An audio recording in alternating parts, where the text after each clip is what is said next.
Olá, estudantes do sexto ano, aqui é o professor Fabiano e nessa aula nós vamos falar sobre drogas. Isso mesmo, um assunto muito importante e ao mesmo tempo muito delicado. Por que nós estamos falando desse assunto? Porque as drogas agem diretamente no sistema nervoso, que nós estamos estudando e compreendendo o seu funcionamento. Mas antes disso, vamos para os recadinhos? Como que estão os seus estudos? Qual é o local que você está estudando? É no seu quarto? É na sala? É na cozinha? Não importa o local onde você esteja estudando. O importante é como está esse ambiente. Ele tem uma luminosidade que facilita a visualização do caderno, dos materiais. Desse vídeo, você está me enxergando? Se você não está num ambiente muito iluminado, você vai ficar forçando a sua vista e não vai conseguir estudar direito. E os barulhos? Tem cachorro latindo, o irmãozinho chorando, barulho de panela. Às vezes, muito barulho também vai interferir nos seus estudos, porque talvez você não consiga compreender alguma coisa que eu esteja falando. E a sua postura? Você está sentadinho direitinho ou está estudando de qualquer jeito? Largado no chão ou deitado na cama? Não, você tem que estar sentado direitinho, com o material apoiado numa mesa, numa escrivaninha e fazendo as anotações. Luminosidade adequada, um ambiente sem muitos ruídos e sentado direitinho com a sua postura, eu mostro para vocês que vai ter muito sucesso, vocês vão aprender muitas coisas e vão sair muito bem nas avaliações e nas atividades. Então vamos lá ver os objetivos dessa aula? Conhecer algumas drogas que afetam o sistema nervoso. Então, como eu falei para vocês, o assunto da aula é drogas. Muito importante, super atual. Mas qual é a relação com ciências? Porque as drogas atuam diretamente, afetam o sistema nervoso que nós estávamos estudando. E aqui nós temos uma imagem para fazermos a leitura. Você reconhece esse lugar? Repare bem, potinhos, caixinhas, tampinhas. Repara bem na imagem enquanto eu faço a leitura do texto. Provavelmente você já foi em uma farmácia. Então nós descobrimos da onde essa foto. É uma parte ali da farmácia, né? Dentro das prateleiras, os armários, nós temos aqui os medicamentos, os remédios. E agora eu pergunto para você, qual é a finalidade da farmácia? Eu vou dar um tempinho para você e eu já retorno.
Retornamos.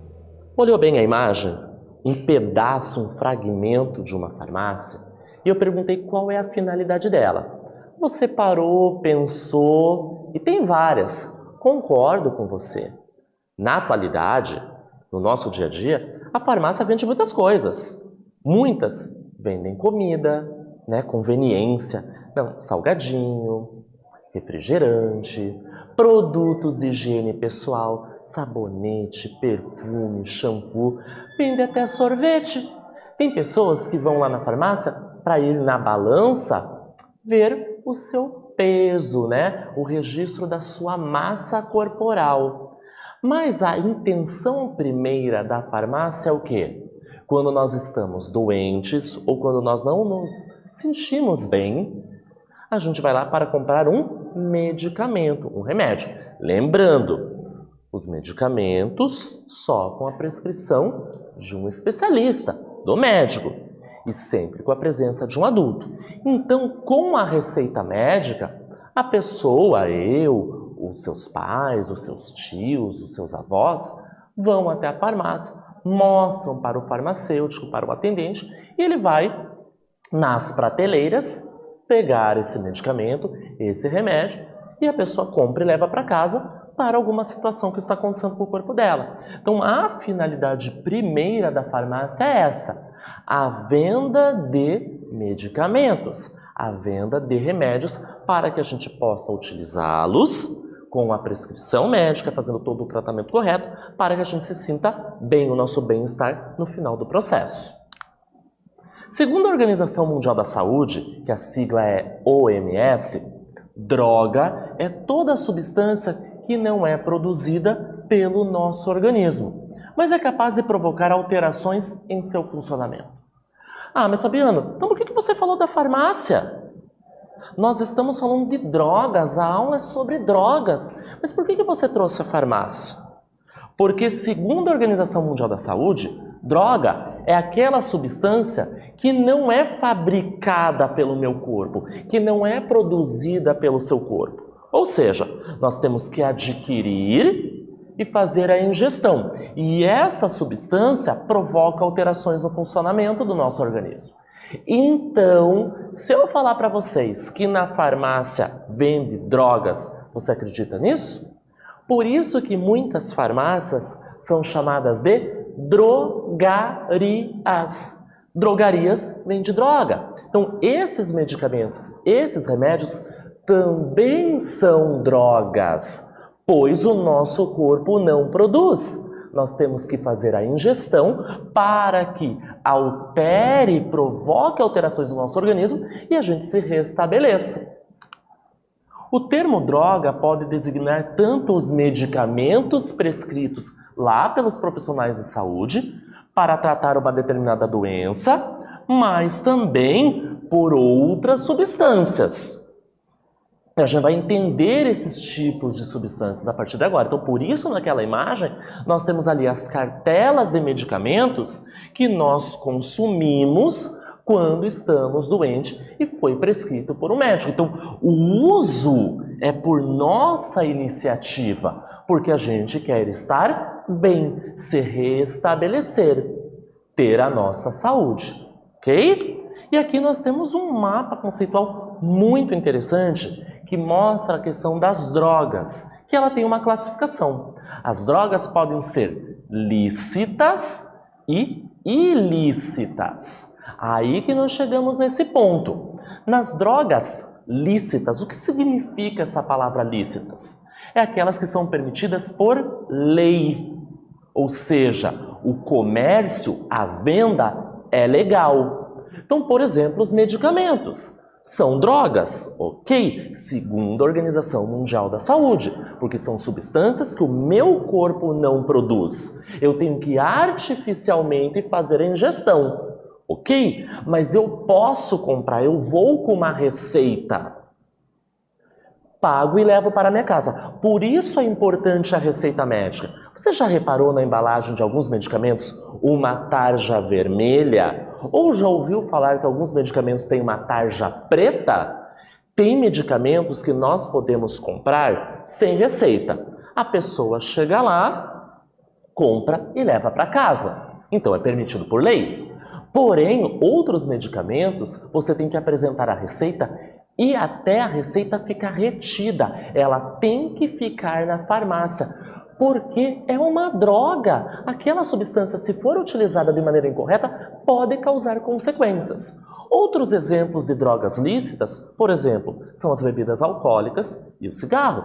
É permitido por lei. Claro que a venda vai depender da faixa etária, maior de 18 anos. E nós temos as drogas ilícitas. Opa! Tem um I na frente. Esse ilícita significa que são substâncias que a comercialização, a venda é proibida pela justiça. E quem vende e quem compra vai ser penalizado, porque está indo contra a lei. Eu vou dar um tempinho para vocês copiarem esse mapa e eu já retorno.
Retornamos. Copiou no seu caderno super caprichado esse mapa conceitual? Ele vai facilitar os seus estudos. Então vamos adiante.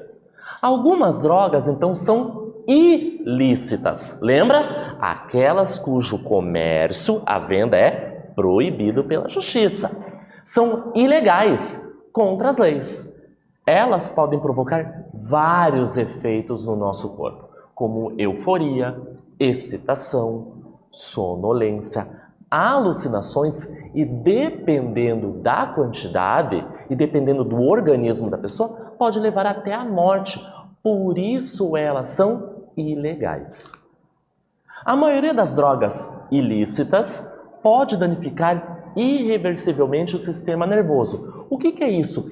Irreversivelmente. Ela vai agir no sistema nervoso, vai danificar e mesmo que a pessoa pare de utilizar essas drogas, o sistema nervoso não volta como era antes. Os danos são permanentes.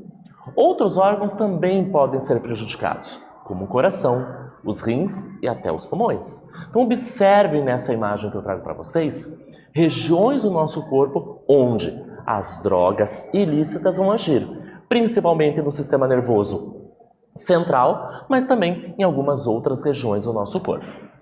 Os medicamentos, então voltamos agora para os remédios, drogas lícitas, porque são vendidas na farmácia. Também podem causar diversos danos ao corpo se utilizadas de maneira incorreta. Por isso, o uso de medicamentos só com a prescrição médica. Criança, adolescente não deve mexer com o medicamento, pedir autorização e o acompanhamento de um adulto. Para evitar problemas, é importante o quê? Consumir essas substâncias apenas com a orientação e a prescrição dos profissionais de saúde. É eles que sabem o que indicar para aquela enfermidade e utilizá-las de maneira incorreta. Então, se é para utilizar o medicamento por 5 dias, você vai tomar ele por 5 dias. Ah, melhorei no 3º dia, vou parar. Não pode. Se o medicamento tem que tomar de 12 em 12 horas, esse intervalo deve ser respeitado. As drogas, sejam lícitas dentro da lei ou ilícitas fora da lei, pode levar ao que nós chamamos de dependência química. O corpo se acostuma com essa substância e necessita dela, fazendo com que o usuário sinta a necessidade de usá-las com mais frequência e em quantidades cada vez maiores. E aí que nós chamamos de vício. E nós temos a nossa primeira atividade.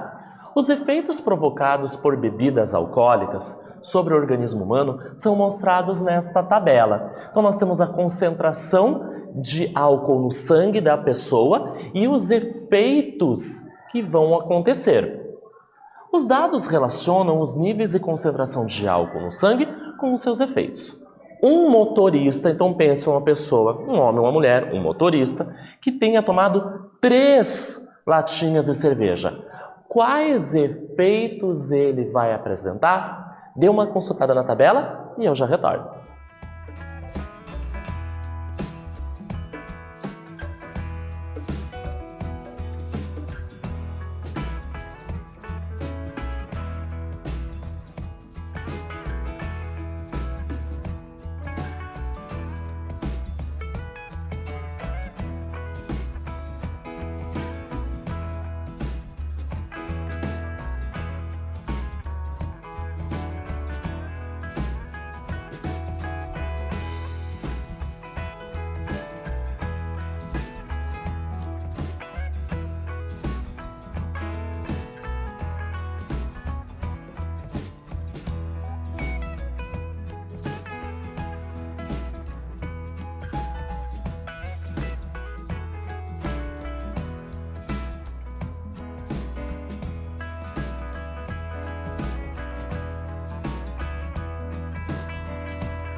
Retornamos. E para você acertar essa atividade, você tinha que fazer a interpretação da tabela. Vamos lá comigo?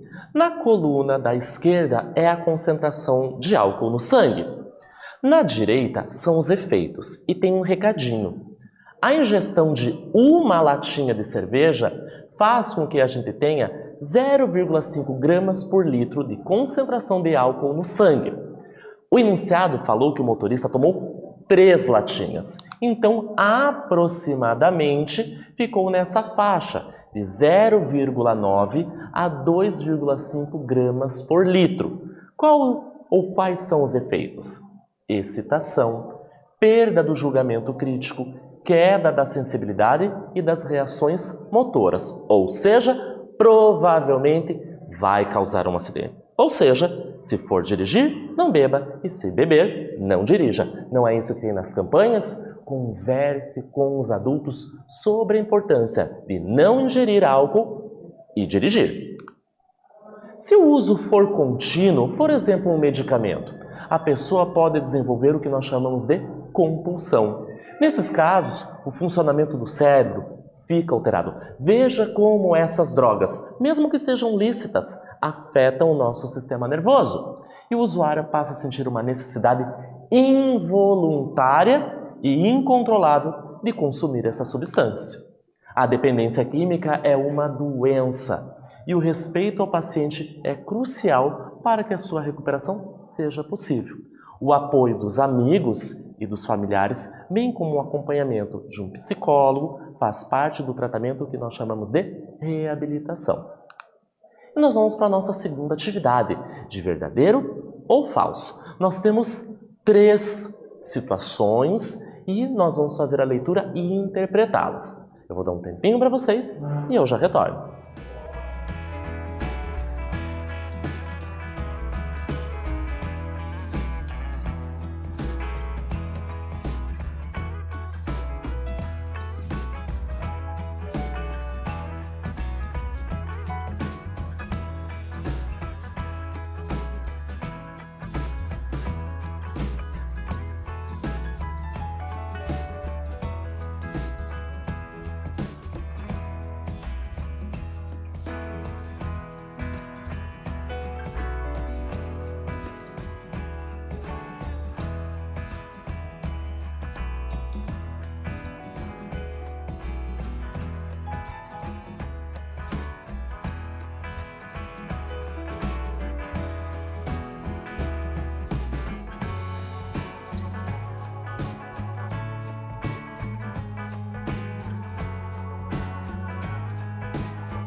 Retornamos. Foi fácil ou foi difícil? Vamos dar uma olhada nas 3 situações e verificar se elas são verdadeiras ou falsas? Então acompanhem comigo. Na primeira, drogas ilícitas. Tem um I na frente. São ilegais. Contra as leis. Não podem ser vendidas. São drogas comercializadas de forma legal, dentro da lei, podendo ou não estar submetidas a algum tipo de restrição? Ela é falsa. Drogas ilícitas não podem ser vendidas e quem vende vai ser penalizado pela lei. Drogas lícitas são drogas proibidas por lei. Falso. As lícitas são permitidas as suas vendas. Portanto, nós podemos comprar na farmácia um medicamento. Ou um adulto maior de 18 anos no supermercado, uma bebida alcoólica, ou, por exemplo, cigarro. Na terceira situação, o uso continuado de certas drogas não traz para o indivíduo a diminuição da motivação e não interfere a capacidade de memorização. Lógico que é falso. O uso contínuo de drogas afeta, sim, o nosso sistema nervoso. E o que vimos na aula? O conceito de droga, que é toda substância que o nosso corpo não produz. O conceito de drogas lícitas, que são aquelas permitidas à sua venda. E as drogas ilícitas, que a sua venda não é permitida, contra a lei. Nessa aula, nós falamos sobre drogas. Espero que vocês tenham gostado e até breve.